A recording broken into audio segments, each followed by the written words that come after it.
আসসালামু আলাইকুম। আমার এই চারপাশে দেখেন অনেক পানি, শুধু পানি আর পানি। এই রাস্তাঘাট সবকিছু পানি তলিয়ে গেছে।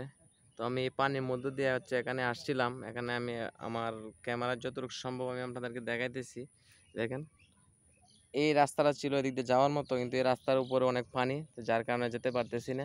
আরেকটা রাস্তা ছিল ওই দিক দিয়ে, ওই যে গাছগুলা দেখা যাইতেছে, ওই গাছগুলা ওই দিক দিয়ে ছিল, ওই দিক দিয়ে আপনার পানি তলিয়ে গেছে।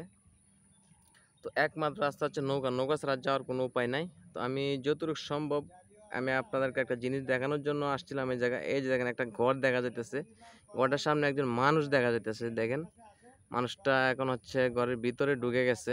তো এখানে একটা অন্ধ পরিবার থাকে, আমি যতটুকু জানতে পারলাম এখানে একটা অন্ধ পরিবার থাকে। তো এই পরিবারটা আসলে চতুর্দিকে পানি হয়ে যাওয়ার কারণে মানে বের হইতে পারতেছে না, আর কি করতেছে বা কেমন আছে আসলে এটাও জানা যাইতেছে না। তো আমি চেষ্টা করব যাওয়ার জন্য। তো আপনারা সবাই ওই পরিবারের জন্য দোয়া করবেন, আসলে ওরা কেমন আছে জানি না।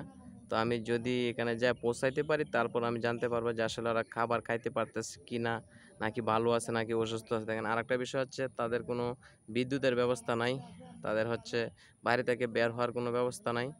এই যে ঘরটা, আমি আমার ক্যামেরায় কভার করতে পারতেছে না ঠিক মতো। আর আপনার কোনো টিউবওয়েল আছে কিনা আমি তাও জানি না। এখন আমি যদি ওই জায়গায় যেয়ে পৌঁছাইতে পারতাম, তাহলে হয়তো আমি সঠিক তথ্যটা জানতে পারতাম।